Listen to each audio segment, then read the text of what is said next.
Bonjour à tous. Alors, est-ce qu'on a bien... Bon, je laisse Margot inviter tout le monde. Le temps que tout le monde arrive, je nous présente. Moi, je m'appelle Anne Benz, Association 3R. On est le réseau des achats publics responsables de Nouvelle-Aquitaine.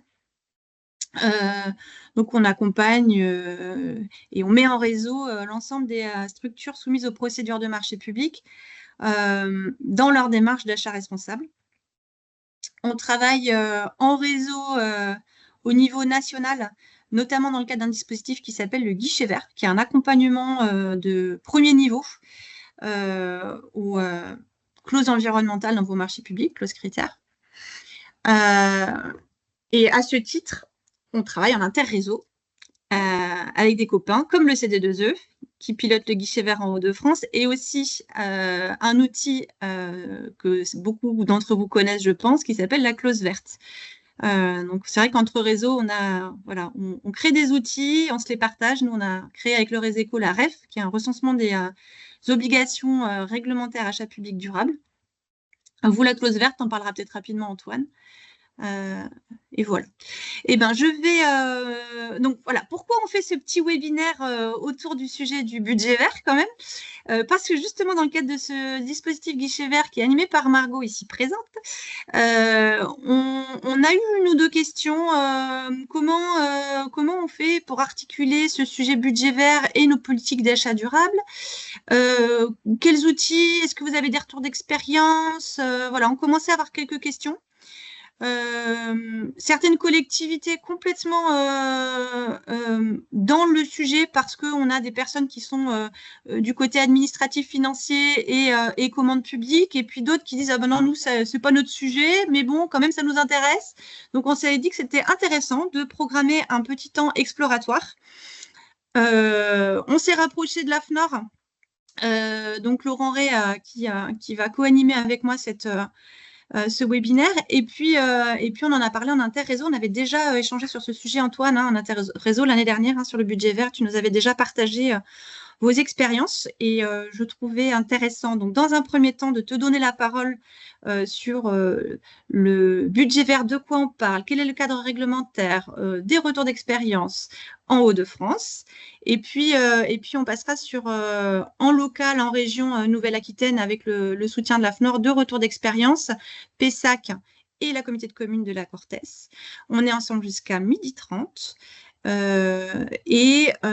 Alors, a priori, vos micros sont coupés. Si vous souhaitez prendre la parole, par contre, c'est possible. Margot gère tout ça. Il faut juste lever la main. Vous pouvez aussi réagir dans le chat. N'hésitez pas. Voilà, donc je vais te laisser la parole, Antoine, sur peut-être ton intervention. Et ben à toi. C'est parti. Ça marche. Par contre, c'est toi qui gères le passage des diapos, je pense, Anne. Ok. Et ben, bonjour à toutes et tous. Merci beaucoup, Anne, pour cette invitation à ce webinaire. Donc, je m'appelle Antoine Gox, je travaille au CD2E, qui est une association située effectivement, comme tu le disais, dans les Hauts-de-France. La diapo suivante présente très rapidement l'association. On existe depuis le début des années 2000 avec comme mission principale d'essayer d'accompagner, de massifier la transition écologique, plutôt dans le secteur du bâtiment, des travaux publics, des énergies renouvelables. Donc on a des expertises qui sont liées à ces domaines, mais pour essayer de faire bouger les choses, de massifier, de structurer les filières, les maîtrises d'ouvrage soumises au Code de la commande publique sont quand même très nombreuses. Et c'est pour ça que depuis 2018 à peu près, l'association a internalisé une compétence sur les questions d'achat public durable. Voilà, de manière un peu transversale pour accompagner collectivités, bailleurs sociaux, établissements publics dans la manière dont ils peuvent rédiger des marchés et les ouvrir à des solutions qui sont plus innovantes et vertueuses sur le plan environnemental. À ce titre, on est membre de deux réseaux nationaux. D'une part, on est le centre de ressources régional du réseau bâtiment durable, qui est animé par l'ADEME et le plan bâtiment durable. Et du coup, un petit coup de promo. À ce titre, on organise le 11e Congrès national bâtiment durable début septembre à Lille. Donc, si vous voulez venir, vous êtes les bienvenus. Le diaporama sera mis à disposition et les liens sont actifs si vous voulez voir ça. Et puis, comme tu le disais, Anne, on est effectivement membre de l'interréseau régionaux commandes publiques durables avec 3AR, au titre du réseau régional Hauts-de-France qu'on coanime avec le CERD, le Centre Source du développement durable en Hauts-de-France. Donc voilà, en 1 minute 35 secondes, une présentation du CD2E. Alors, ce que je vous propose effectivement pour ce temps, c'est d'essayer de revenir un peu sur des éléments de définition et puis d'historique sur ces démarches de budget vert, budgétisation verte, évaluation environnementale du budget, de quoi on parle concrètement, d'où ça vient. Et puis ensuite, faire un petit zoom sur la nouvelle obligation réglementaire qui est introduite pour le compte administratif 2024. Donc, vous devez être quand même pas mal dedans, j'imagine, pour la plupart d'entre vous. Et ensuite, faire un zoom sur la méthodologie qu'a développée l'Institut de l'économie pour le climat, I4CE en bon français, qui a été assez largement diffusée. Et que en Hauts-de-France, on a utilisé pour proposer un accompagnement collectif à plusieurs collectivités dans le cadre d'appels à manifestation d'intérêt entre 2023 et cette année. Et dans les éléments un peu de contexte et d'historique, il y a d'autres méthodologies qui existent. Mais j'ai travaillé pendant un peu moins de 2 ans à I4CE justement sur l'actualisation de cette méthodologie, ce qui explique aussi pourquoi on s'en est saisi au CD2E. Je l'avais amené avec moi pour proposer cet accompagnement. Voilà pour ce que je vous propose. Donc, sur les éléments de définition, la notion de budgétisation verte, on la trouve en anglais, on parle de green budgeting. J'ai proposé deux définitions que j'ai appris de l'OCDE, qui travaille depuis 2017 sur la manière dont des évaluations des impacts environnementaux des dépenses au niveau des États est menée, accompagnée pour les États, mais qui s'intéresse aussi aux démarches menées au niveau infranational par les autorités locales. Donc, ils disent que la budgétisation verte fait référence à l'utilisation d'outils d'élaboration des politiques budgétaires pour mieux comprendre l'impact environnemental des choix de dépenses et garantir que les budgets publics sont alignés avec les objectifs climatiques et environnementaux.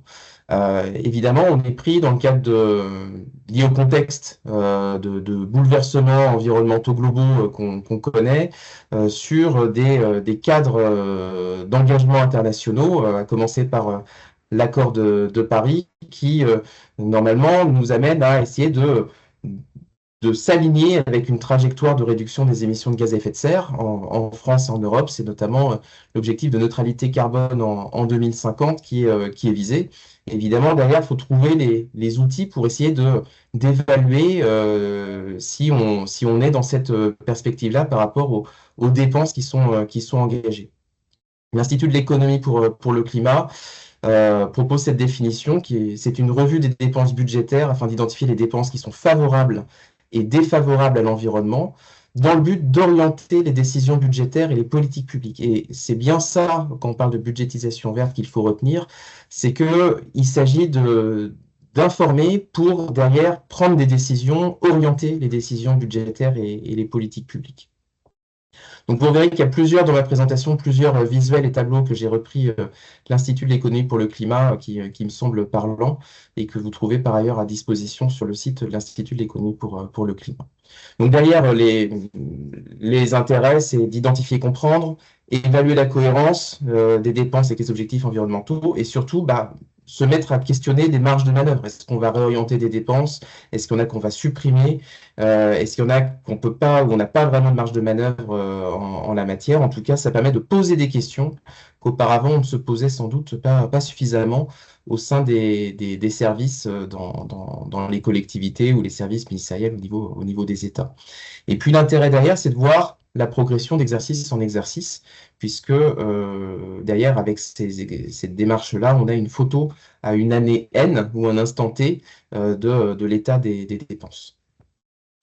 Donc sur les aspects d'historique, il y a une initiative qui avait été prise lors du One Planet Summit en 2017 qui avait été accueillie par la France sur une démarche de collaboration sur la budgétisation verte avec l'OCDE. Et à la suite de cela, deux démarches parallèles qui ont essayé d'opérationnaliser cette idée de budget vert en France. D'une part, donc l'Institut de l'économie pour le climat qui a travaillé une méthodologie d'évaluation sur uniquement l'axe atténuation, donc l'impact sur les réductions d'émissions de gaz à effet de serre du budget de l'État.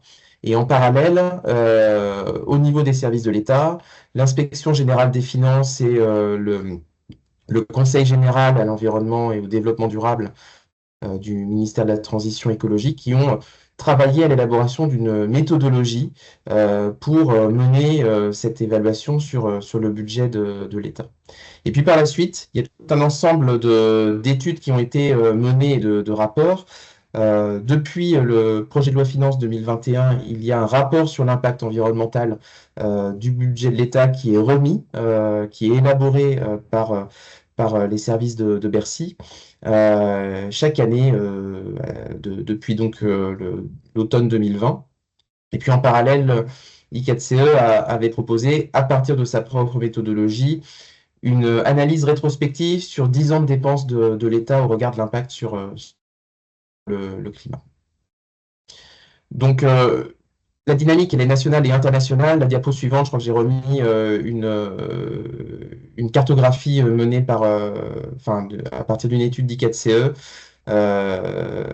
Vous avez le lien pour accéder à l'étude, avec un petit clin d'œil au Daft Punk sur le titre. Mais qui montre que dans d'autres pays également, on s'interroge sur comment évaluer l'impact environnemental des dépenses budgétaires des États avec des expérimentations à différents niveaux. Et donc en France, on a une institutionnalisation d'ores et déjà depuis plusieurs années au niveau de l'État, avec cette méthodologie qui était proposée et qui s'alignait sur les 6 axes d'analyse environnementale, en s'appuyant également sur la taxonomie de la Commission européenne sur les investissements verts.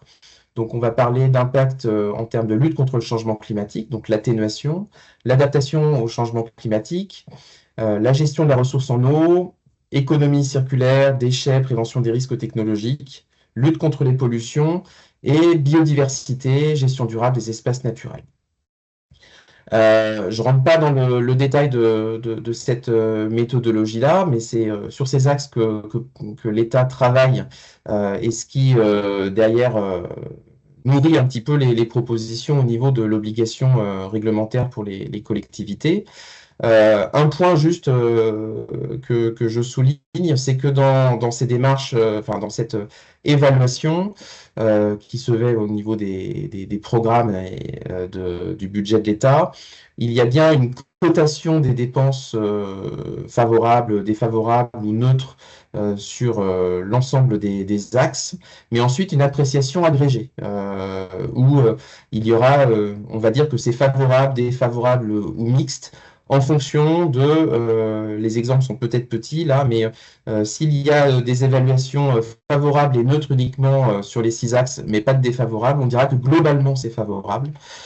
S'il y a du défavorable uniquement, on dira que globalement c'est défavorable.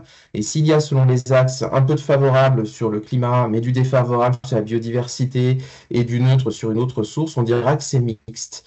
À mon sens, c'est une appréciation qui peut s'avérer un peu problématique pour savoir comment on nourrit derrière une décision là-dessus. Dernier point sur la méthodologie de l'État, celle-ci s'affine d'année en année. Il y a des choses qui changent, des cotations qui changent. Et donc, chaque année, il y a dans le rapport sur l'impact environnemental du budget un petit point méthodologique sur ce qui a changé par rapport aux années précédentes, sachant que derrière, ils refont rétrospectivement pour qu'il puisse y avoir de la comparaison l'analyse. Donc voilà, le dernier rapport sur le PLF 2025, j'ai mis le lien ici. Donc ça, c'est au niveau de l'État, mais assez vite, un certain nombre de collectivités se sont intéressées à la démarche en se questionnant sur qu'est-ce qui était adaptable pour elles.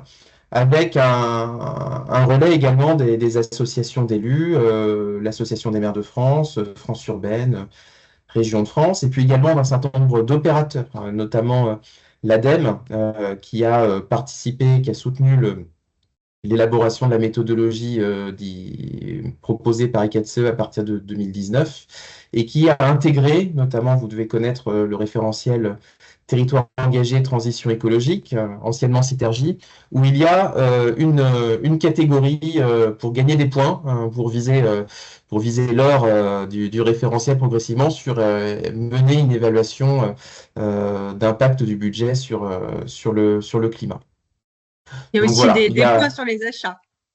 exactement, tout à fait. Mais c'est dans la même catégorie en termes de pilotage dans ce cadre-là. Donc voilà, il y a plusieurs collectivités qui se sont lancées.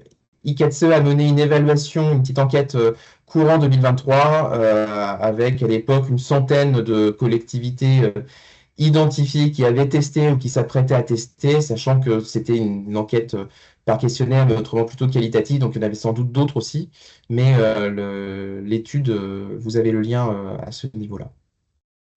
Alors, plusieurs méthodologies ont été élaborées ces dernières années. Celle construite par ICATSE avec des différents partenaires et des collectivités de test. C'était en 2019-2020 avec plutôt des très grosses collectivités du bloc communal, Ville de Paris, Métropole européenne de Lille, le Grand Lyon, l'Eurométropole de Strasbourg, la ville de Lille également les a amenés à travailler d'abord sur leur expertise propre, qui était autour des enjeux climat et pas les autres enjeux environnementaux ou sociaux et économiques, avec deux méthodologies distinctes.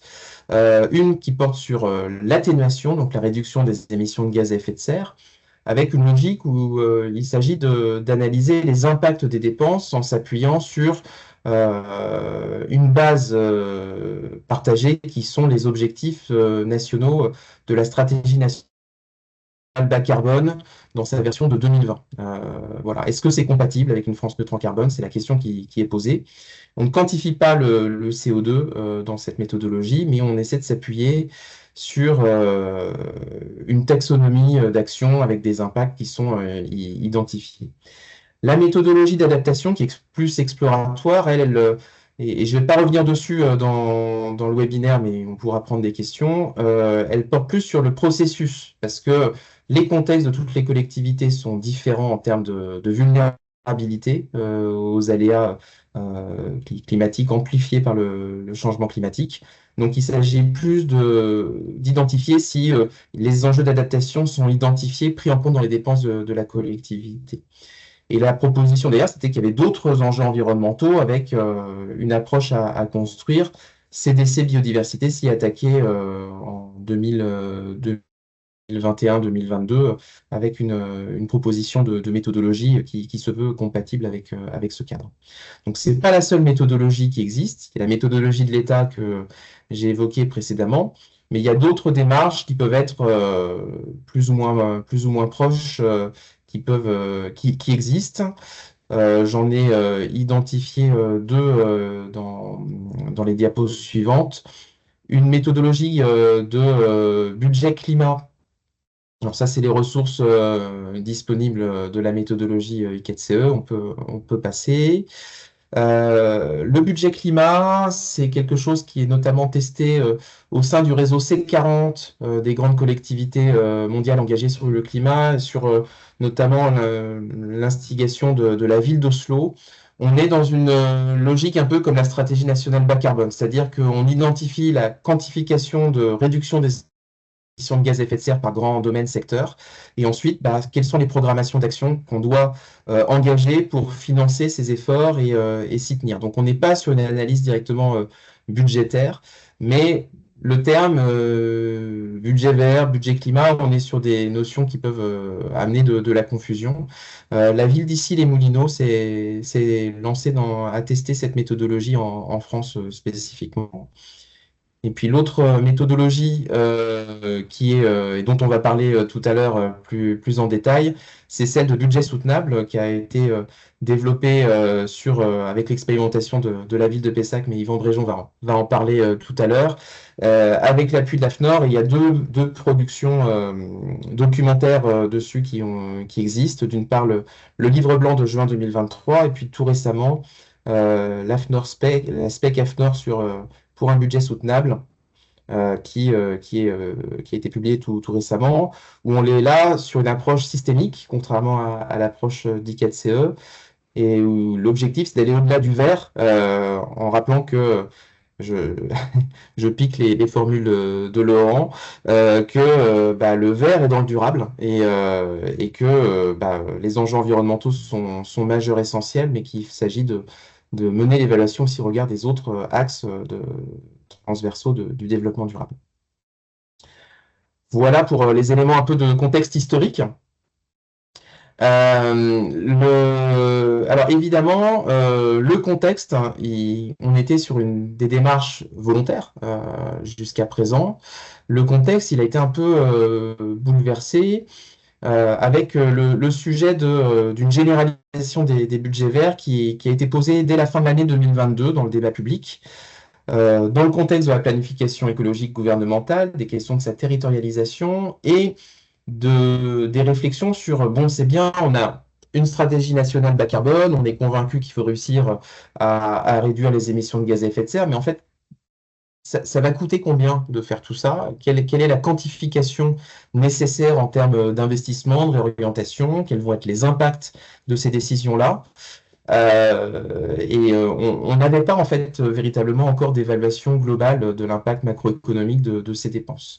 Celles-ci ont commencé à arriver tout récemment. Il y a eu l'évaluation proposée par le rapport de Jean Pisani-Ferry et Selma Mahfouz remise en mai 2023 à Elisabeth Borne, alors Première ministre, qui pose qu'il y a à peu près un besoin pour tenir nos objectifs de 66 milliards d'euros nets d'investissement annuel pour le climat en plus, public et privé, les particuliers, les entreprises et l'ensemble des acteurs publics. Et ICATSE a proposé également une quantification dans deux études. Il y a une mise à jour en avril 2023 où, en gros, les efforts d'investissement favorables au climat, il y avait besoin de les doubler à grosse maille avec du détail sur quel secteur pour y arriver. Poursuivre cette trajectoire. Et donc, à la fois, il y a chercher de l'investissement supplémentaire, mais aussi questionner sur nos dépenses d'investissement existantes et nos dépenses globales aujourd'hui, mais comment on évalue leur impact là-dessus. Et la démarche d'évaluation de l'impact environnemental des budgets, elle peut servir à ça. Et donc, le débat il s'est poursuivi avec des propositions qui ont été portées, donc ça doit être la diapo suivante, une obligation introduite dans la loi de finances pour 2024, adoptée en 29 décembre 2023, avec cet article 191 de la loi qui, derrière, introduit l'obligation pour toutes les collectivités de plus de 3500 habitants d'annexer à leur compte administratif une évaluation d'impact du budget pour la transition écologique, et avec une obligation qui porte uniquement sur les dépenses d'investissement, et au regard de tout ou partie des 6 objectifs de la taxonomie européenne qui ont été indiqués.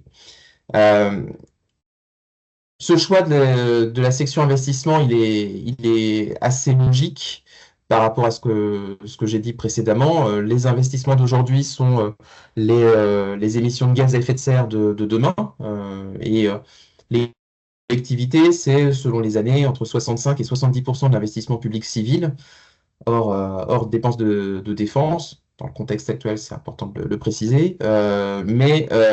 Du coup, il y a un enjeu derrière à ce que progressivement l'ensemble des collectivités puissent intégrer cette préoccupation-là dans leurs dépenses d'investissement. Et donc, il y a un décret qui a été publié dans les tout derniers avant avant la démission du gouvernement dans la période un peu compliquée qu'on a connue à l'été 2024. Donc, diapo suivante, je pense. Voilà, 16 juillet 2024. Et le décret est bien sorti en soulignant quels étaient les attendus de cette obligation avec une perspective d'élargissement de l'exercice. Pour le moment, c'est uniquement les dépenses d'investissement et pour la première année sur seulement certains titres de dépenses. Et au fur et à mesure des exercices à suivre, il faudra aussi se pencher sur l'axe biodiversité, puis sur les autres axes. Le lien vers le décret est ici, le texte du décret est présenté à cet endroit. Et la diapo suivante, j'indique la page ressources qui a été mise en place sur le site collectivitélocale.gouv.fr qui propose différents outils d'aide pour répondre à cette obligation. Et c'est encore la diapo suivante où il y a les précisions sur le périmètre exactement qui est attendu dans le cadre de l'obligation réglementaire. Donc on est bien sur les budgets sous forme M57 et avec un certain nombre de comptes pour cette année, donc pour l'exercice 2024 qui sont listés ici, qui sont des comptes à impact plus particulièrement, mais avec une progressivité dans les attendus en termes d'évaluation, puisqu'il s'agira de regarder tous les comptes de la section investissement dès l'exercice 2025 sur l'atténuation et la biodiversité et sur l'ensemble des axes sous réserve de la disponibilité de ressources méthodologiques, donc ils sont encore à produire, sur les comptes suivants. Voilà le contexte réglementaire. Alors, évidemment, ça change un petit peu la donne parce que dès lors qu'il y a une obligation, ben, on va se rassembler sur qu'est-ce qui est attendu dans l'obligation pour répondre à cet exercice-là. Alors, il y a plusieurs questions qu'on pourra partager. Peut-être que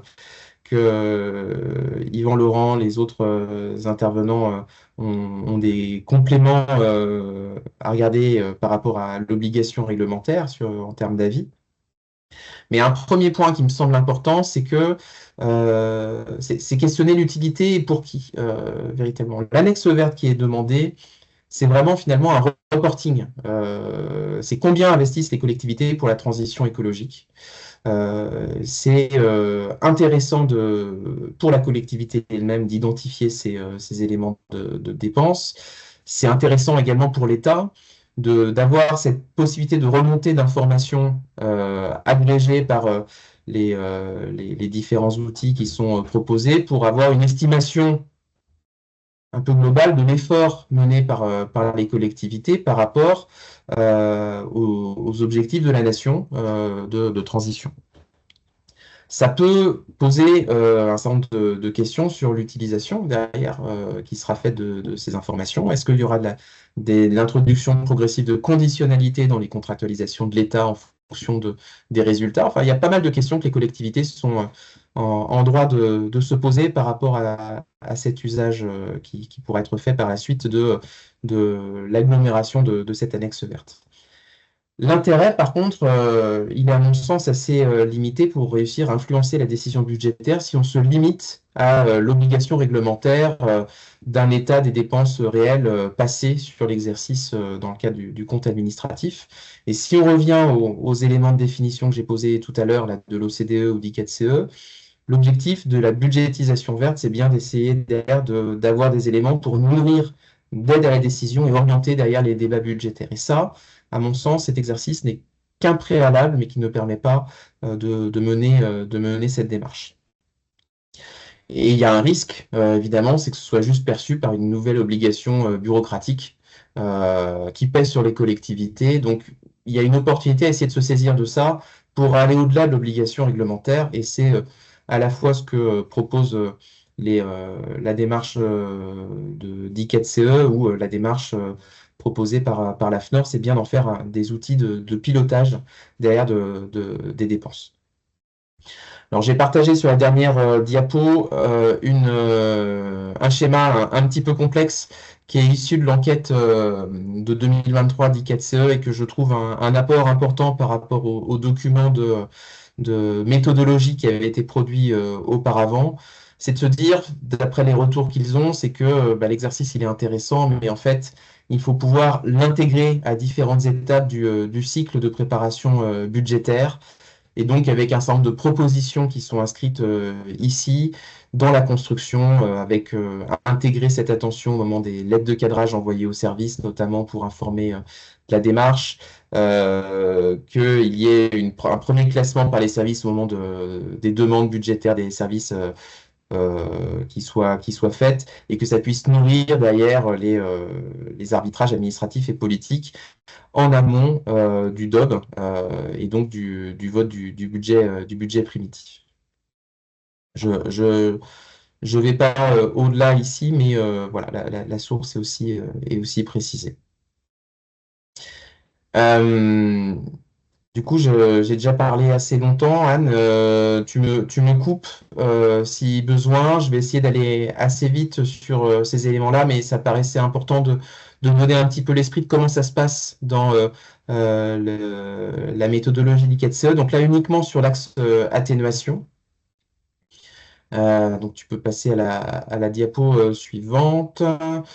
La démarche, elle est faite pour être applicable sur les différents documents financiers possibles. Donc, ça peut être sur le compte administratif, le compte financier unique, mais évidemment sur un budget primitif ou également, et là où ça a pas mal de sens, alors qu'on s'approche des prochaines échéances électorales et du début du mandat suivant, sur les PPI quand ils existent, puis où on commence à réfléchir sur les investissements du mandat.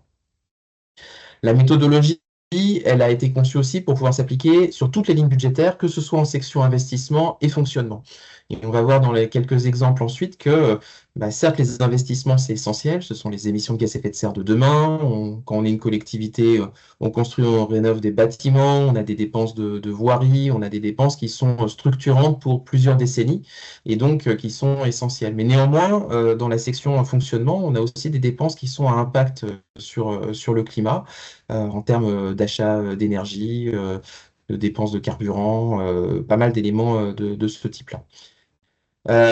L'idée, quand la méthodologie a été construite, c'est de se dire on peut tester sur le compte administratif parce qu'on a une granularité des lignes qui est plus précise et qui permet plus aisément de classer, en se disant qu'on peut s'appuyer sur cet existant pour aider au classement des lignes qui sont inscrites dans un budget primitif par la suite.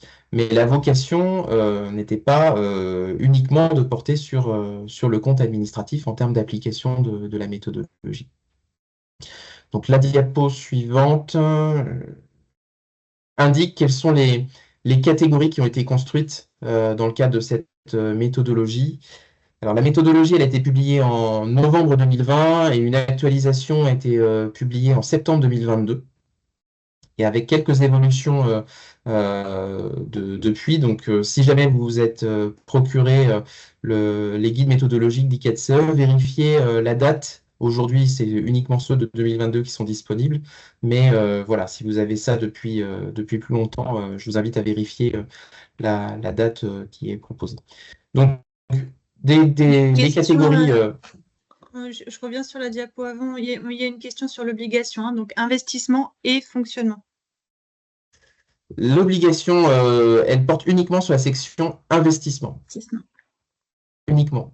La méthodologie d'ICATSE, elle a été construite pour pouvoir porter sur les deux sections.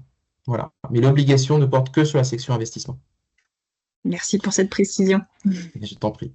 Donc, des dépenses qui sont considérées comme très favorables, donc ayant un impact très positif sur le climat et compatible avec une France neutre en carbone. Il y a un vert pâle qui a été introduit, c'était de dire, oui, ça permet de réduire les émissions de gaz à effet de serre, mais soit pas suffisamment, soit il peut y avoir un risque de verrou technologique à plus long terme, ou en tout cas, il y a une condition qui reste pas encore pleinement remplie. Un exemple, acheter des bus au gaz naturel de ville, ça va avoir un impact plutôt favorable par rapport aux bus diesel, mais ce ne sera pas du carburant décarboné. Mais dès lors qu'on sera en capacité d'alimenter à 100% en biogaz, cette dépense, elle aurait pu être passée en très favorable. Et voilà, il y a cette catégorie intermédiaire qui est introduite dans la méthodologie 4CE. Le défavorable, c'est ce qui induit des émissions de gaz à effet de serre significatives. C'est également parfois ce qui n'est que du... On finance le statu quo sans effort particulier en la matière. Et puis, il y a le neutre, c'est ce qui n'a pas d'impact véritablement significatif sur la trajectoire neutralité carbone. Et puis, enfin, à approfondir et l'indéfini méthodologique, qui sont deux catégories. Soit on a encore des controverses scientifiques ou un manque de méthode pour évaluer vraiment si c'est favorable ou pas. Des exemples, c'était sur les agrocarburants, la méthanisation agricole dans la méthode. C'est plutôt rare à trouver, mais c'est précisé dans les documents méthodologiques d'ICAT-CE. Et puis à approfondir, ce sont des dépenses qui ont a priori un impact sur le climat, mais qui sont en état pas classables parce qu'on n'a pas suffisamment d'informations ou de données pour le faire. Souvent, il peut y avoir besoin de remonter d'informations extra-comptables qui viennent des services ou des bénéficiaires des dépenses, notamment pour des dépenses qui sont de la subvention des acteurs, notamment économiques, où on a un besoin de remonter. C'est aussi une catégorie qui se veut assez pragmatique, puisque quand on se lance dans la méthode, sur la première année, l'exercice est quand même assez chronophage à mener.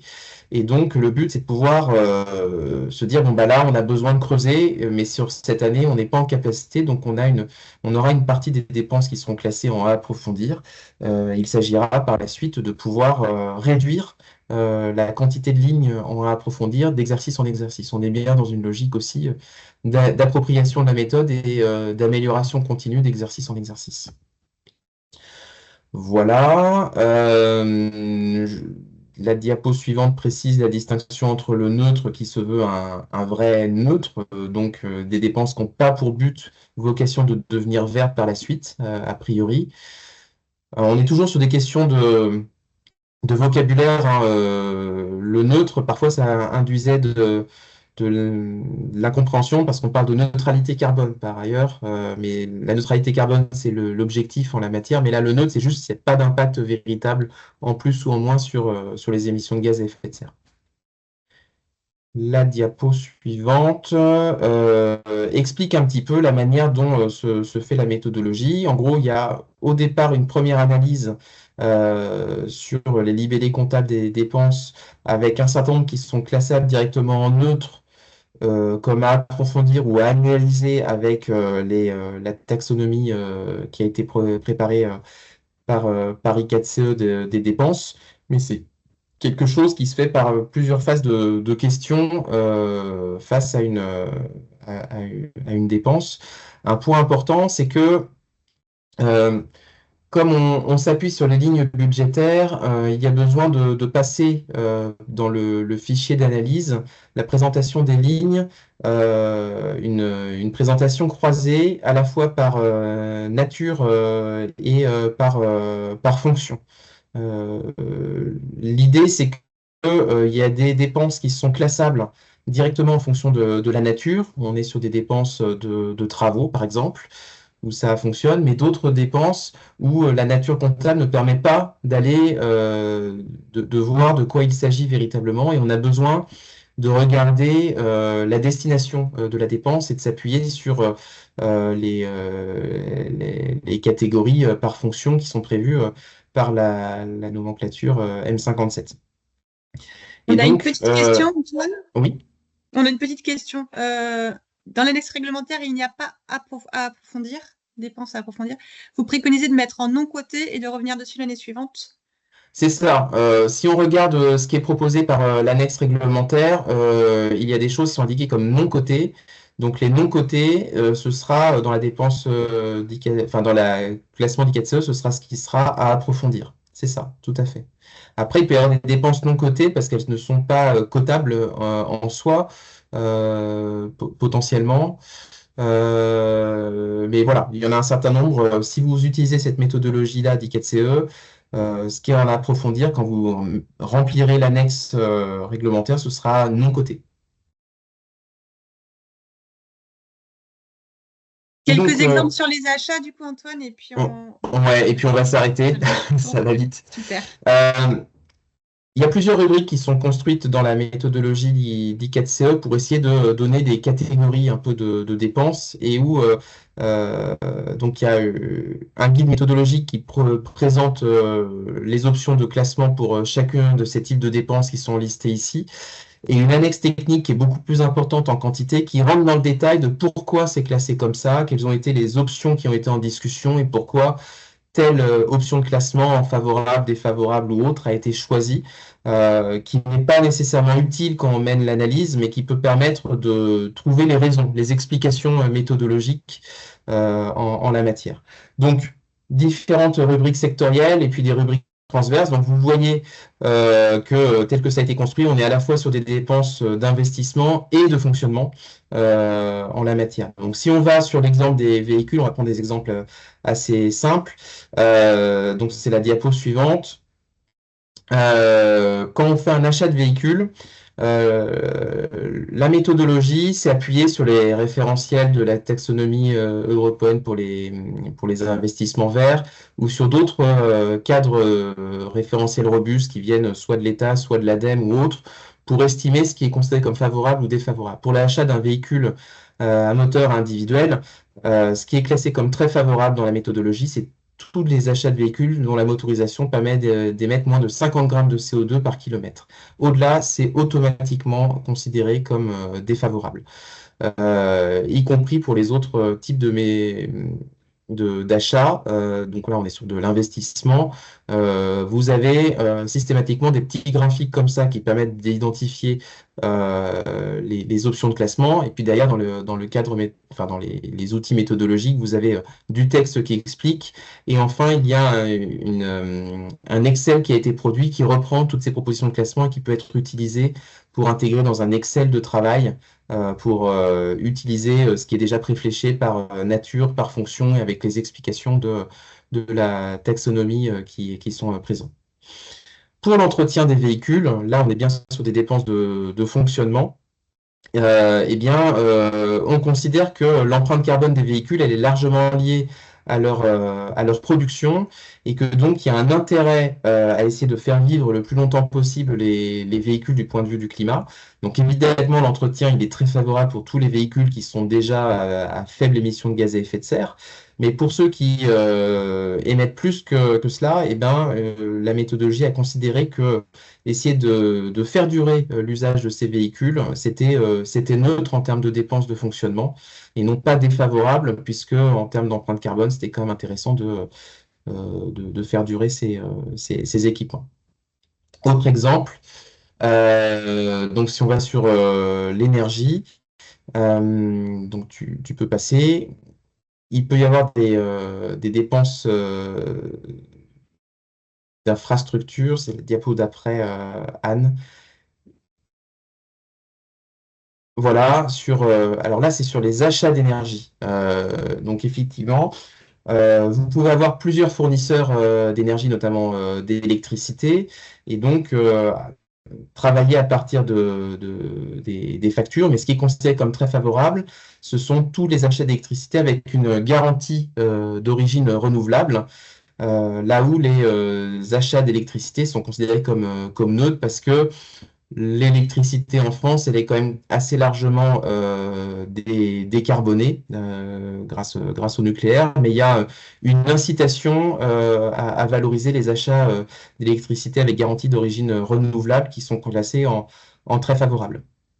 Idem pour le gaz en termes d'achat. Et par contre, pour tout ce qui est donc on est bien sur des dépenses de fonctionnement ici, hein, agrocarburants, on va mettre ici en indéfini, et puis tout ce qui est combustible fossile. eh bien, ce sera en défavorable. Donc hors gaz, parce que le gaz renvoie à la catégorie au-dessus. Donc si c'est du gaz naturel ou de l'hydrogène produit avec l'utilisation d'énergie fossile, eh bien, ce sera en défavorable. Et la diapo suivante, ça doit être pour les dépenses d'infrastructure d'énergie, juste celle d'avant, où voilà, où il y a des propositions qui sont classées, mais comme les collectivités sont gestionnaires des réseaux, ou que les syndicats peuvent être également soumis à cette obligation, eh bien, ils ont des informations pour classer leurs dépenses. Voilà, j'ai peut-être été un petit peu long, Anne. Dire juste que nous, on a travaillé avec une vingtaine de collectivités en Hauts-de-France dans le cadre de deux AMI pardon, qui ont été lancés en 2023 et 2024. Trois collectivités sur le premier, et puis 19 sur le second. Il y a eu un effet obligation réglementaire en termes d'intérêt. Deux points que je peux vous dire. On a eu tout l'échiquier politique qui a répondu à l'appel. Hein. Fage-Tuménil, c'est un maire La France Insoumise. Hénin-Beaumont, c'est un peu plus connu au niveau national avec un maire Rassemblement National. Voilà, il n'y avait pas de biais dans la manière de répondre et je pense qu'il y a des questions qui se posent dans toutes les collectivités à ce stade. Une certaine diversité. Donc l'accompagnement n'est pas encore fini sur le deuxième, mais ce qu'on a fait, c'est qu'on a essayé de faire une sensibilisation un peu plus longue que ce que je viens de vous faire au démarrage, puis travailler à la construction de l'Excel d'analyse, et puis mettre en débat comment on classe telle ou telle dépense pour essayer d'avancer collectivement dans cette démarche et explorer un petit peu la méthodologie sur l'adaptation, mais sans qu'elle soit mise en œuvre d'ores et déjà par les collectivités. On fera une capitalisation d'ici la fin de l'année 2025 qui sera diffusable sur la manière dont ça s'est passé, en essayant de faire quelque chose d'un peu quali sur quelles étaient les inquiétudes, les attentes, qu'est-ce qu'ils ont trouvé, qu'est-ce qui reste difficile pour les collectivités. Voilà. Et je m'arrête là, j'ai parlé trop longtemps, excusez-moi. On sera preneur de ce retour d'expérience. Mais merci, puisque en fait, là, ce que tu nous présentes, c'est quand même effectivement la méthodologie réglementaire. Ça peut être utilisé pour répondre à l'obligation réglementaire de cette année. C'est insuffisant pour les années suivantes sur les autres axes. Et c'est uniquement ce que j'ai montré sur l'axe atténuation, réduction des émissions de gaz à effet de serre, ce qui est du coup à la fois essentiel pour nourrir les débats, mais insuffisant dans une logique de développement durable. Voilà, c'est une contribution. Le parti pris, c'est de se dire, il y a une méthodologie qui existe, et essayons déjà de l'appliquer telle qu'elle est, et on ne fait pas de développement méthodologique supplémentaire au CD2E, c'était vraiment de l'accompagnement sur cette appropriation, mais on est attentif aux autres initiatives et innovations qui existent. Voilà. Merci pour cette belle transition. Laurent, je vais te laisser la parole pour ce deuxième temps sur concrètement Nouvelle-Aquitaine, quelques retours d'expérience. C'est le bon support? Oui, on est bon. Merci beaucoup, Antoine. Alors, je te laisse mettre le support. Que je partage mon écran. Oui, c'est bon. Ouais, parfait. Bon okay. Merci Anne. Alors très rapidement, parce que l'important c'est quand même d'entendre Pessac et la communauté de communes de la Cortaise. Antoine l'a rappelé, hein, le vert est vraiment dans le durable. Le parti pris au niveau de l'AFNOR et du groupe de travail qui a été mis en place sur 2024. C'est vraiment de partir d'un engagement international signé par la France qui s'appelle l'agenda 2030. Juste pour rappel, alors je vous ai mis un petit slide, vous le regarderez, un petit peu rigolo, parce que la normalisation, ça peut effrayer. Hein. Nous sommes ni le Sénat ni l'Assemblée. Hein. On ne s'occupe pas de normes réglementaires, on s'occupe de normes volontaires. Je préfère parler de concentrer de bonnes pratiques et qui permettent d'aller vite et qui sont assez robustes. Donc l'AFNOR a une mission d'intérêt général et de développement durable. Antoine en a parlé puisqu'il a participé au tour de table de l'AFNOR Spec. Donc vous pouvez télécharger gratuitement la bonne pratique qui a été mise en ligne en novembre 2024 et qui regroupe à peu près tout ce qui se fait à date dans les collectivités, que ce soit vert, carbone, durable, genré, voilà, toutes ces bonnes initiatives. Alors, pourquoi un budget soutenable? Tout simplement parce qu'aujourd'hui, le budget ne retrace que des flux entre n'importe quelle organisation, c'est valable pour les entreprises également, et son écosystème, et que ça, aujourd'hui, ça montre ses limites. Le lien avec les achats, il est quand même simple, hein, c'est que les collectivités locales, en gros, je crois que c'est à peu près 100 milliards d'euros de dépenses, hein, il doit y en avoir 40% sur les achats, donc le compte 011, et 60% sur les dépenses d'équipement. Donc forcément, lorsqu'on définit fonctionnellement un besoin, plus on va le faire durablement et mieux on va s'y retrouver lors d'une préparation budgétaire. Un petit acte manqué, la loi de programmation pour les lois de finances reste sur le sacro-saint indicateur de richesse, le PIB. Je trouve que c'est personnellement dommage. Slide suivant. Alors, l'idée, c'est de passer sur le durable et arriver à avoir une préparation budgétaire en 3 dimensions, c'est-à-dire prendre une décision à la fois en termes d'efficacité économique, à la fois en termes d'équité sociale et à la fois de préservation de l'environnement. Nous avons une grammaire commune qui s'appelle l'Agenda 2030, signée par un peu plus de 200, entre 200 et 300 pays. Et on trouve que c'est le bon véhicule.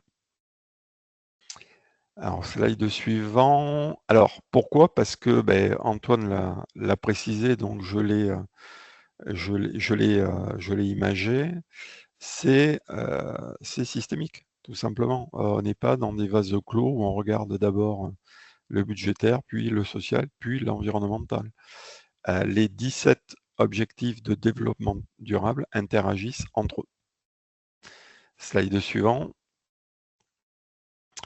Alors, aller au-delà du budget vert, c'est une remarque, on va dire ça comme ça, qu'a fait la Cour des comptes sur le budget de l'État, puisque dans son rapport, dernier rapport, seulement 10% environ des dépenses faisaient l'objet d'une cotation non neutre. Slide suivant. Soit 90% de cotation neutre. À l'époque, c'était ça. On a juste vraiment repris le rapport de Cour des comptes. Il ne s'agit pas de porter quelconque jugement de telle ou telle méthode. Nous, l'écosystème, ce qui l'intéresse, c'est de dépasser la préparation budgétaire et la réalisation telle que nous la faisons, c'est-à-dire uniquement d'un point de vue comptable, financier ou économique. Alors, je ne reviens pas sur l'obligation de l'annexe verte au compte administratif, juste un petit commentaire un petit peu personnel. Moi, je trouve dommage de le placer en réalisation, parce que quand on a réalisé, c'est trop tard. Je crois que la force de ce budget soutenable, c'est de faire vraiment des préparations budgétaires en durable, en intégrant ces 3 dimensions et d'y passer vraiment du temps. Slide suivant. Faut pas oublier que le budget n'est qu'un outil. Il vient traduire annuellement un projet politique, un projet de territoire. Et il est au service d'une raison d'être, d'une vision, d'une stratégie et d'une culture d'organisation durable. Donc j'insiste là-dessus. Quand vous partez sur une logique de budget soutenable, forcément, vous venez interroger votre responsabilité sociétale dans toutes ces dimensions. Voilà.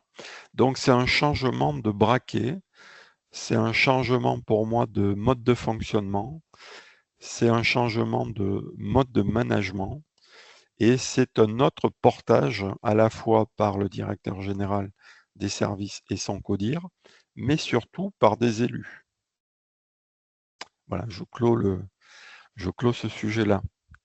Le slide suivant, il permet d'aller loin. Donc, je vous ai mis deux bonnes pratiques. La préfiguration du donut par la ville de Grenoble. Hein. En fait, le donut, c'est un mode, on va dire, de pensée économique où vous avez un plafond environnemental à ne pas dépasser et un plancher social en dessous duquel vous êtes invité à ne pas aller. Et en fait, le durable et ce que vous allez faire dans votre territoire se situe entre les deux. Vous avez, je ne sais pas si vous connaissez ces concepts-là de limite planétaire, au-delà duquel la vie n'est pas vivable, tout simplement, où on a quand même 7 sur 9 des limites planétaires qui sont déjà bien attaquées. Le SCOT du Sud-Loire a territorialisé ces 9 limites planétaires, donc c'est peut-être un bon exemple à suivre. La question du territoire pertinent se pose, mais généralement, j'ai coutume de dire que si on a bien arrêté les périmètres au service au niveau des SCOT, schéma de cohérence territoriale, la cohérence doit correspondre aux 10 périmètres, dont acte. Slide suivant. Alors le comment, il y a un gros boulot, on ne fait pas comme ça, mais Yvan et la CCLO en parleront. On ne se jette pas comme ça sur l'agenda 2030. Il y a des temps de sensibilisation, d'acculturation et de formation. Et il y a des belles expériences de fait dans les territoires. Alors, je recommande fortement en livre de chevet le joli travail qui a été fait par l'agenda, par le comité 21, pardon. Et ces travaux sont sortis en décembre dernier, donc c'est plus que d'actualité. Considérer les ODD comme un système de défis interconnectés, hein, Antoine l'a bien précisé, on est vraiment dans des logiques de systémie. Alors je vous invite, si vous voulez, à lire les rapports Meadows qui expliquent bien tout ça, et c'est déjà écrit depuis les années 70. Il faut bien se connaître au niveau de l'organisation. Donc l'AFNOR, je l'ai rappelé, hein, qui a une mission d'intérêt général et de développement durable, met à disposition, à titre gratuit, des outils baromètres qui vous permettent de vous auto-évaluer en 360 degrés sur tous vos champs. Et bien évidemment, l'achat est bien positionné au niveau des gestions internes responsables. Slide suivant. Alors, toute démarche durable, mais que ce soit en budget ou si je prends le cas de la ville d'Évian, on a travaillé le projet politique et on l'a traduit en ODD. On ne peut le faire que si on a territorialisé ces ODD, c'est-à-dire que ces 17 objectifs regroupés en 60 cibles, vous devez les traduire localement. Vous avez une traduction qui a été faite dans l'AFNORSPEC par le groupe de travail, et c'est à travers ce tamis que vous allez pouvoir regarder toutes les informations que vous voulez passer au crible des ODD. Donc c'est un gros boulot. Ensuite, pour chacune des cibles, l'important, c'est d'identifier vos objectifs chiffrés existants, et Dieu sait que nous en avons. L'agenda 2030 vous en donne également une liste non exhaustive. C'est récupérer également tous les indicateurs de suivi que vous avez. C'est également regarder quel service va suivre quel indicateur, récupérer tous vos documents cadres structurants et toutes vos actions qui vont traiter de ces enjeux durables. Une fois que vous avez fait ce job, l'idée, on ne joue pas la partie seule, hein, avoir une responsabilité sociétale, c'est quoi faire avec qui. Donc c'est moi, organisation, quand je vais faire des choix budgétaires et donc je vais prendre des décisions, je vais forcément impacter mes parties prenantes, donc qu'elles soient usagers, fournisseurs ou autres. Et forcément, pour construire et arriver à structurer un plan d'action durable, ben, c'est mieux que je puisse avant cartographier ces parties prenantes et que je comprenne quel impact je vais avoir sur elles. Donc là aussi, on a des bonnes pratiques en termes de matérialité. Slide suivant. Lorsqu'on est sur le budget soutenable, ben forcément, là aussi, on ne va pas partir bille en tête sur tout. Donc Yvan et la CCLO vont témoigner. Donc qu'est-ce qu'on prend? On regarde le budget principal, les budgets annexes. On vous invite fortement de commencer par un plan pluriannuel des investissements, hein.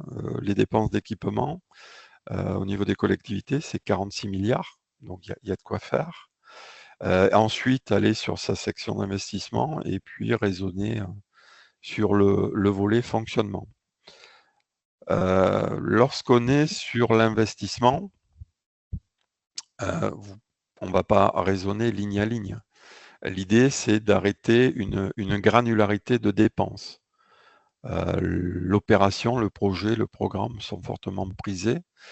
En fonctionnement, vous avez plusieurs niveaux. Moi, personnellement, celui qui me va bien, et puis ce que je regarde dans ce que nous faisons avec les collectivités, le niveau de l'activité me semble être le bon niveau. Je me fais le maître du temps, Laurent. Oui. On avait dit 10 minutes. Oui, tout à fait. Non, mais j'y suis. Non, c'est pour entendre. Ou alors peut-être, Yvan, n'hésitez pas à prendre la parole aussi pour anticiper un peu sur le retour d'expérience concret sur Pessac. La caractérisation des dépenses, ben forcément, elles sont primaires lorsqu'elles ont un impact direct et secondaires lorsqu'elles ont un impact indirect ou de priorité secondaire. Des fois, elles peuvent être involontaires, c'est-à-dire qu'on n'a pas pensé qu'il y aurait une cible ODD qui puisse être impactée, et puis je ne retiens pas lorsqu'il n'y a pas de contribution. Et ensuite, je vais les coter, et là, on rejoint, je ne développe pas plus, on a le groupe de travail, c'est rejoindre les cotations d'I4CE pour qu'il y ait une uniformité. Le quoi? Très très simple, à un moment. Donc forcément, quand je réfléchis, je vous l'ai dit, hein, en durable, je réfléchis en 3 dimensions, je ne commente pas plus, ça n'est que du verbiage. Slide suivant. On fait les liens, puisque dans toutes les bonnes pratiques de l'AFNOR volontaire, c'est en respect du cadre légal, donc forcément, on a des liens entre les cibles ODD et là, par exemple, l'axe 1 de la taxonomie. Et donc, on répond complètement aux annexes budgétaires du compte administratif. Et puis ensuite, en interne, les résultats dans les choix, on peut les exprimer de différentes façons. Là, on vous a montré une représentation du guide pratique. Ensuite, il y a d'autres représentations aux élus pour être un peu plus dans le choix et des communications grand public pour montrer les impacts, par exemple, d'une section d'investissement en dépenses. Et je crois que c'est tout. Voilà. Et on a tes coordonnées, Laurent. En plus. Si besoin. Et oui, c'est vrai qu'on est super intéressé pour le retour d'expérience de Pessac parce que vous avez co-construit un peu tout le livre blanc et l'aspect CAFNOR. Donc depuis le début dans l'aventure, donc je vous laisse à deux voix dérouler le point de Pessac. 10 minutes, c'est ça? On a normalement c'était 15 minutes, mais on passe à 10. Merci pour cette invitation. Bonjour à toutes et tous. Yvan Bréjon, je suis le DGS de Pessac, ville de Gironde, 65 000 habitants.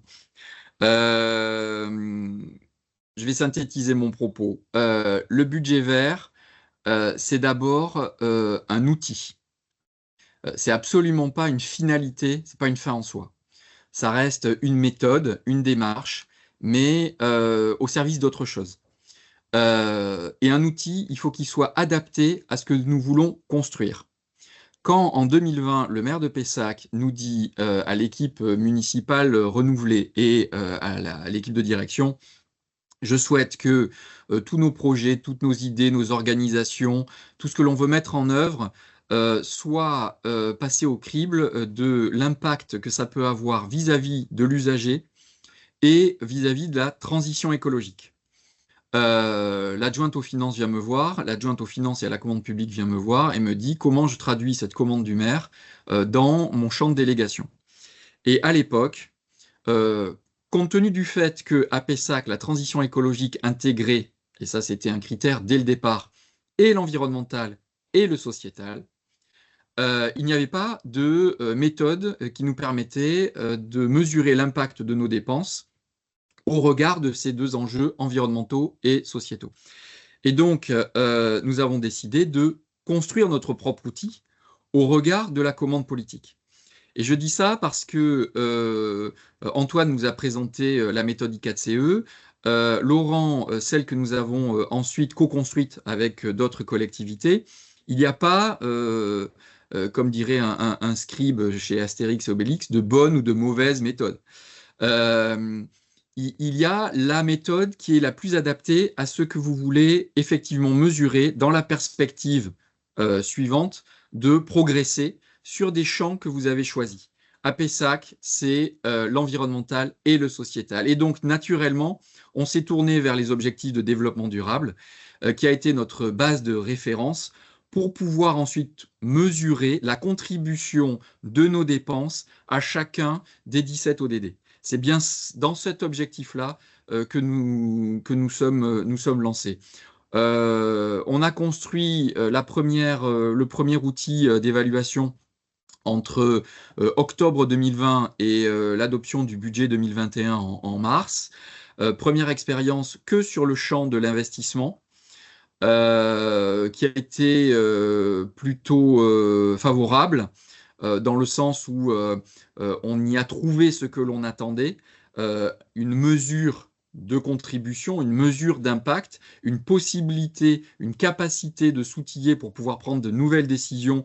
Et on est en 2021, donc début de mandat, éventuellement réorienter des programmes de travaux, abandonner un certain nombre d'actions qui finalement n'apparaissaient pas suffisamment impactantes au regard de notre référentiel. Et donc on a continué à améliorer l'outil pour en 2022, puis en 2023, en 2024 et encore cette année en 2025, sans cesse progresser sur notre façon de mesurer ces contributions, à la fois en améliorant notre compréhension des objectifs de développement durable, plusieurs formations avec les élus et les directeurs et chefs de service concernés, territorialisation des ODD, c'est-à-dire que les ODD ont été rédigés au niveau de l'ONU pour des pays en voie de développement. Comment ces objectifs peuvent créer un écho au niveau de nos compétences et au niveau de notre territoire, donc réécriture d'un certain nombre d'objectifs de développement durable pour qu'ils soient bien compréhensibles par rapport à ce que nous mesurons, et extension du périmètre d'évaluation, puisqu'on a, au-delà des investissements, étendu au fonctionnement progressivement fonctionnement sans les dépenses de personnel, puis ensuite on y a intégré la masse salariale. Aujourd'hui, on a une certaine maturité autour de ça. Depuis l'année dernière, on a intégré dès le rapport d'orientation budgétaire les questions de présentation des impacts de nos dépenses sur les objectifs de développement durable. On a intégré aussi dès en 2024, sur la préparation budgétaire 2024, dès les conférences budgétaires, le calcul ou la mesure d'impact pour pouvoir, lors des arbitrages, essayer de réorienter, notamment sur les dépenses de fonctionnement. Les dépenses d'investissement, c'est bien de le faire en début de mandat. Après, elles suivent un cycle qui permet plus d'agir. Sur les dépenses de fonctionnement, c'est plutôt la partie paquebot de nos dépenses. Et donc, ça nécessite un travail chaque année beaucoup plus en profondeur. Donc, dès les conférences budgétaires, le rapport d'orientation budgétaire, la présentation au moment du vote du budget de notre boussole ODD et de l'impact de la totalité de nos dépenses. Mais tout ça, c'est utile, mais ce n'est pas suffisant. Parce que ça nous permet d'avoir une photographie de notre budget chaque année. Mais pour pouvoir progresser, il faut qu'entre chaque exercice budgétaire, nous ayons des objectifs chiffrés qui nous permettent, ou des actions, ou des plans d'action, qui nous permettent effectivement d'améliorer la situation mesurée sur l'année N, pour l'année N+1. Et c'est là que le budget vert n'est plus un outil, n'est plus une méthode, ça devient une démarche, et une démarche stratégique et managériale. Il faut, pour que ça ait un vrai effet, que ce soit un vrai levier, avoir des plans d'action sur différents champs, et notamment l'achat. L'achat, selon ce que l'on regarde, c'est effectivement 40 à 50% de nos dépenses. C'est aussi 30 à 40%, selon les compétences des collectivités, 30 à 40% de nos émissions de gaz à effet de serre. Ça a un impact hyper transversal, ça touche toutes les directions achètent. Donc, d'un point de vue strictement environnemental, ou d'un point de vue managérial, ou d'un point de vue formation, ça permet, par sa transversalité, l'achat, de pouvoir avoir un effet démultiplicateur pour effectivement donner du corps et concrétiser la photographie qu'on a pu faire sur le budget vert annuellement. Et donc Pessac s'est doté d'un spazer en 2022, le développe depuis, on en est à notre 3e édition. Notre spazer est structuré sur 4 axes, promotion de l'engagement environnemental, l'engagement solidaire et la qualité du cadre de vie, l'efficience économique et l'innovation. Et autour de ça, nous avons un certain nombre d'objectifs. Alors d'objectifs que l'on constate, mais d'objectifs aussi en termes d'objectifs chiffrés, mesurables dans un calendrier que l'on veut atteindre, une performance qui nous permet de mobiliser l'ensemble des équipes autour d'enjeux, de défis, et donc de résultats tangibles, présentables ensuite au conseil municipal chaque année. Voilà l'expérience de Pessac. Au bout de 4 exercices, je peux vous certifier de la capacité transformatrice de ce que nous avons mis en œuvre. Il ne faut pas avoir peur de ce qui est présenté. Oui, c'est du travail. Oui, ça nécessite de l'énergie. Ça nécessite un fort portage politique, un fort portage de la direction générale.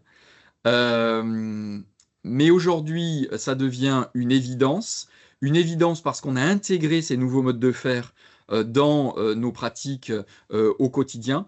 Mais c'est aussi une évidence parce que on va se faire rattraper par le réglementaire. Antoine en a parlé avec l'annexe environnementale. On sait très bien aujourd'hui qu'on est regardé par les assureurs, par les banques pour prêter ou pas en fonction de performances environnementales de nos projets à financer ou de la résilience de nos territoires pour démontrer une capacité justement de protection ou de prévention. Et je crois qu'il est important dans ce cadre-là que l'achat ou le budget puisse fortement contribuer à cette capacité de contribuer à la transition écologique. Voilà en quelques mots. Sinon, je vous invite sur votre moteur de recherche préféré à taper PESAC AFNOR budget vert et vous aurez un certain nombre de documents de référence pour pouvoir approfondir mon propos. Merci à vous.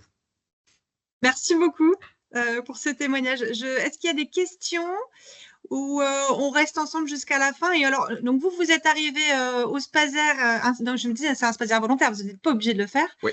Par justement cette démarche globale systémique. On a donc voilà, d'abord on lance l'action sur notre budget et puis ensuite on structure et on a ce Spaser qui se met en place. Je vais donner la parole à la communauté de communes de la Cortès. Et donc Cécile va pouvoir peut-être commencer justement pour parler du coup de raconter l'histoire d'où vous partez vous au niveau de la communauté de communes. Il y a quelques diapos là, je vais les partager et je vous laisse la parole d'ores et déjà. Ok, merci beaucoup. Bonjour à toutes et à tous. Bonjour. Donc effectivement, Cécile Galato en charge de la coordination de la transition écologique au sein de la communauté de communes La Cortès. Donc moi, je suis rattachée directement à la direction générale des services justement pour avoir une vision transversale dans nos politiques publiques, poste créé il y a un an. Donc vraiment avec une volonté d'avoir une vision globale. Et tu peux peut-être passer la deuxième diapositive, s'il te plaît, Anne. Je vais vous présenter rapidement notre contexte territorial. Et je suis aux côtés de Caroline, ma collègue en charge des finances, que j'épaule sur justement le dossier budget durable. Donc, on est une communauté de communes assez grande, de 60 communes, mais qui ne porte que 53 000 habitants. Donc, vous le voyez bien, on est quand même un territoire assez rural entre l'agglomération paloise et l'agglomération Pays Basque au sein du département 64, donc des Pyrénées-Atlantiques. Sauf que, vous le voyez sur la photo de droite, on est un territoire assez particulier et singulier puisque nous sommes très rural, mais avec une caractéristique, la présence d'une plateforme industrielle au cœur de notre territoire, historiquement sur la commune de Lac, qui est née dans les années 60 liée à l'exploitation d'un gisement de gaz naturel. Donc voilà, on a cette particularité d'avoir ce poumon économique très fort d'envergure nationale et internationale, qui fait qu'on a quand même une intercommunalité qui est assez bien dotée en termes de budget, avec des dépenses quand même assez importantes, plus de 20 millions d'euros d'achats. Et on a des compétences qui font qu'on est quand même une collectivité assez pourvue également en termes d'agents, puisque nous exerçons la compétence voirie ou de gestion d'espaces verts. Et du coup, à ce titre, nous avons quand même pas mal de dépenses, et donc d'achats, pardon. Ce qui fait qu'en fait, progressivement, les collègues, moi ça fait un an que je suis là, mais se sont dotés de beaucoup de démarches qui ont été assez structurantes et qui participent complètement de la transition écologique. Et naturellement, en fait, on est allé vers des outils très différents ou des contrats ou des schémas qui finalement portent tous ces enjeux de transition. Donc, tu peux montrer la diapo suivante, Anne. Ça nous a permis notamment de nous engager dans le programme Territoire engagé transition écologique, dont Antoine faisait référence, et de signer avec l'ADEME un contrat d'objectif territorial qu'on a commencé dans les années, il y a 3 ans, sur lesquels, dans l'état des lieux, on voyait déjà qu'à travers nos achats responsables et notre action sur l'économie circulaire, on avait fait des actions, mais on avait programmé beaucoup d'actions d'ici 2026, et d'où l'idée d'agir sur nos achats responsables et sur la dimension aussi de budget. Et ça intègre complètement notre plan d'action du contrat d'objectif territorial, c'est-à-dire de construire une politique d'achat responsable et d'élaborer un budget vert. entre autres. Donc, vous voyez, ces deux sujets sur lesquels on parle aujourd'hui, ils s'intègrent complètement dans une politique plus globale de transition écologique. Par la suite, et peut-être en préalable, c'est vrai qu'on inscrit tout ça, et comme le disait Yvan, c'est bien de le rattacher à notre ADN, à ce que l'on est, et donc on rattache tout ça à notre projet de territoire politique, qui est construit sur 3 grands axes, où vous retrouverez les grandes thématiques, on va dire, du développement durable, hein, avec un axe plutôt 1 sur l'économie. Hein. Vous voyez, on est un territoire qui a un ADN économique fort lié au bassin industriel. Ensuite, un axe 2 plutôt sur les écosystèmes et nos ressources. Et ensuite, un axe 3 plutôt sur la qualité de vie, le bien-être des habitants, donc la dimension plutôt sociale. Et ce projet de territoire, il est scindé en plusieurs enjeux, dont celui de l'exemplarité de la collectivité. Et en 2023, quand notre nouveau directeur général des services est arrivé, il a souhaité que ce projet de territoire, il a voulu un petit peu le déboussiérer en disant, voilà, il faut qu'il se mette en œuvre au travers des actions phares. Et donc, il a demandé à chaque responsable d'enjeu d'initier par des groupes de travail mêlant élus et techniciens des actions à mettre en œuvre. Et dans les actions phares de cet enjeu d'exemplarité, on a ciblé le fait d'aller vers la réflexion sur un budget vert pour aller au-delà de la seule obligation réglementaire de l'annexe verte et d'aller sur l'application d'un SPASER volontairement pour structurer justement des démarches d'achat durable que l'on faisait depuis pas mal de temps déjà, mais qui n'étaient pas structurées au sein d'un schéma ou d'une démarche bien établie. Et tout ça a été validé un peu plus officiellement, notamment lors d'un conseil communautaire en avril 2024, qui était plutôt dédié justement à ces grands enjeux de transition. Nous avons adopté le SPASER à l'occasion de ce conseil communautaire. On a validé l'engagement de la collectivité dans un budget durable. On a aussi, entre autres, validé notre stratégie numérique responsable, arrêté notre plan climat, porté le débat sur les zones d'accélération ONR et également valider l'engagement de la collectivité dans l'élaboration de sa propre feuille de route de transition écologique. Voilà pour le cadrage général de ces deux sujets par rapport à la transition écologique globale et la politique globale de notre territoire. Et peut-être juste pour vous donner plus en détail sur la slide suivante le contenu du SPASER. Donc là aussi, en fait, il est structuré en 4 axes. Sachez que ce SPASER, il a été initié plutôt en 2023 et donc validé en avril 2024. Mais il est structuré autour de 3 premiers axes où on retrouve encore une fois cette teinte développement durable avec la sphère plutôt environnementale, économique et sociale, plus un axe sur la gouvernance de la politique des achats. Vous pourrez aller le feuilleter plus en détail. Hein. On a repris beaucoup d'actions qui étaient déjà conduites et qui finalement étaient conduites de manière volontaire sans être instaurées dans un schéma. Donc là, c'est vrai que le SPASER a cette vocation et cette vertu de recentraliser tout ça, mais il nous permet aussi d'aller essayer de tenter des choses nouvelles. Et effectivement, moi j'accompagne notre collègue Christelle Manviel qui s'excuse de ne pas être présente aujourd'hui, mais plutôt sur l'aspect gouvernance pour essayer d'aller justement créer des nouvelles sphères de relations avec des acteurs du territoire. Et en parallèle de ça, là je vais peut-être laisser la parole ensuite à Caroline qui va rentrer plus dans le détail. On s'est lancé dans justement une analyse de faisabilité de comment répondre à l'annexe verte en se disant pourquoi pas aller sur quelque chose de plus général, plus global, qui correspond plus finalement à nos besoins d'exprimer un regard sur une économie durable, sur garder cette prise sociale importante qui était aussi un élément fort de notre projet de territoire, et la dimension des écosystèmes et des ressources, parce qu'on a un territoire très vert, très écologique autour de nous, très agricole, mais aussi très naturel. Et d'où le fait d'avoir toqué à la porte de l'AFNOR, regardant un petit peu ce qui s'était fait, notamment du côté de Pessac, pour s'en inspirer et travailler sur un budget qu'on a appelé, nous, durable. Donc, Caroline, si tu veux peut-être présenter un peu le... Oui, alors bonjour à tous. Donc effectivement, pour expliquer juste un petit peu les étapes de notre travail, alors on a travaillé avec l'AFNOR et on s'est beaucoup inspiré de Pessac, donc voilà pour notre démarche, parce qu'on a trouvé vraiment cette démarche vraiment très intéressante et qu'on pouvait essayer de la dupliquer chez nous, même si c'est à niveau EPCI. Donc, on a choisi la méthode des ODD, donc avec la validation des élus qui ont trouvé cette méthode très inspirante et qui allait vraiment au-delà du 4CE, vraiment sur une démarche globale.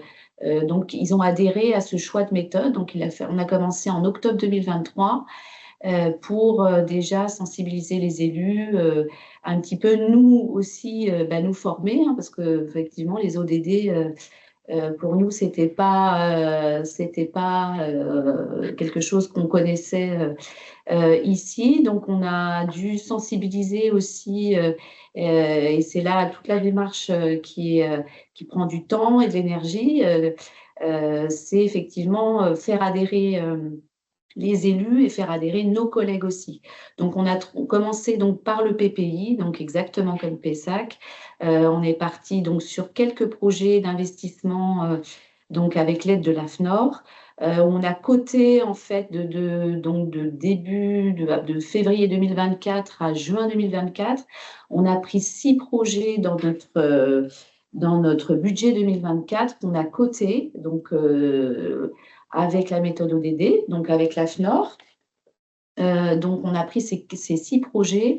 On a essayé d'avoir le plus de parties prenantes possible, mais c'est en fait la difficulté, c'est d'avoir effectivement tout le monde autour de la table. Nos collègues étaient très partants, donc il y a eu beaucoup de collaboration de nos collègues responsables de projet, donc parce qu'à chaque fois, un projet, ça met quand même du temps à être coté, hein, c'est au moins une demi-journée et ensuite on reparle effectivement avec l'AFNOR sur nos cotations. Et puis après, petit à petit, donc ces 6 projets ont été donc cotés à blanc. Et petit à petit, on a coté, alors un peu plus de manière autonome, avec Cécile et toujours avec les responsables de projet, des projets qui allaient être inscrits dans le budget 2025. Donc là, on a commencé à coter avec l'idée d'avoir une présentation au séminaire. L'objectif, c'était qu'au séminaire de 2025, donc en novembre, donc on a eu pas beaucoup de temps en fait pour coter les projets de 2025, de manière à présenter au séminaire, de mettre en avant, oui, on avait 4 projets qui ont été mis en avant donc en mode ODD pour une lecture pas que financière. Donc, ça a été effectivement un grand changement pour nos élus, hein, puisqu'on leur a présenté ce que vous voyez à l'écran sur 4 projets. Et également, on leur a livré donc un 4 pages qui a été distribué lors de ce séminaire budgétaire, où on a repris toutes les étapes de notre travail et comment on cotait un projet. Donc, ça s'est fait en très peu de temps et c'est vrai que je rejoins ce qu'a dit donc Monsieur Bréjon sur Pessac. Maintenant, il faut qu'on arrive à anticiper, être en préparation budgétaire, ce que disait aussi Laurent Rey, c'est-à-dire pas uniquement sur ce qu'on a fait, ou c'est être vraiment dans la préparation budgétaire au moment des arbitrages budgétaires. Bon, là, c'était trop court pour cette année. Mais on espère qu'en 2026, on est assez anticipé pour prévoir nos projets. Mais ça veut dire penser les projets avant pour pouvoir, parce que nous, on vote notre budget en mois de décembre. Donc, ça veut dire avoir une anticipation du calendrier, avoir connaissance des projets qu'on peut mettre en avant et présenter aux élus en octobre. Donc, voilà, notre difficulté maintenant, elle est là. C'est comment on va articuler...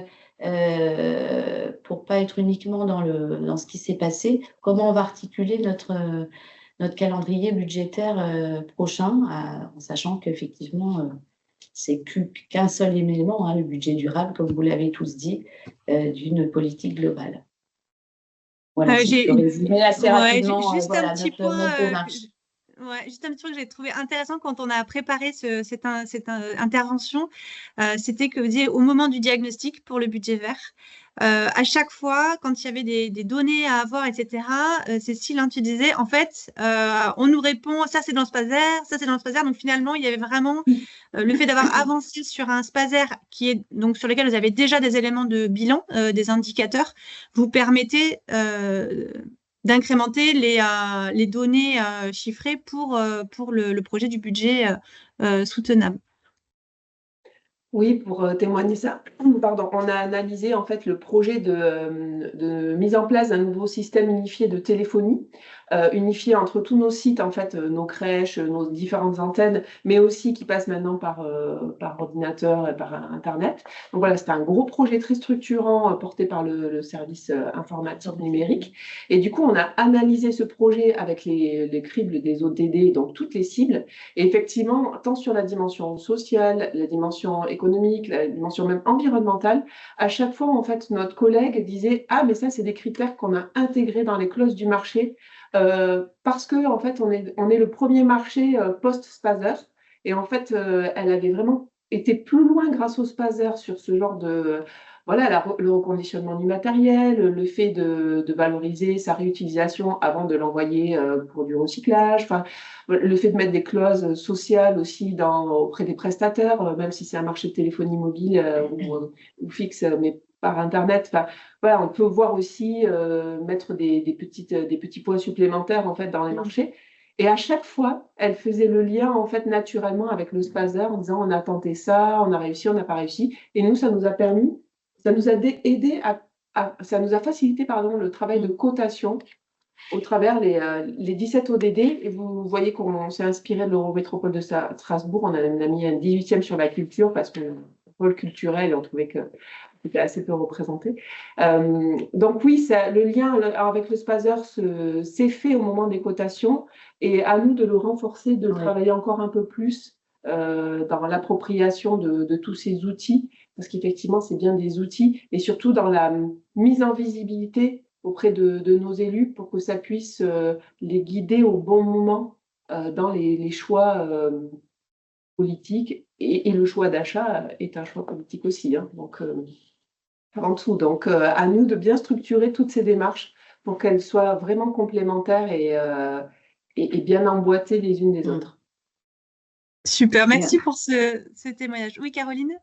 Oui, juste pour terminer, oui, bon, sur effectivement les perspectives, on va travailler maintenant par domaine d'activité. Et donc, sur la partie fonctionnement, on voudrait donc mettre en place la suite, pas rester sur l'investissement, mais voilà, faire une politique globale au niveau des ODD, y compris donc sur toutes nos activités. Voilà, donc vaste objectif. Le paquebot, comme dirait voilà. Monsieur Bréjon, c'est ça. Super. Merci à tous.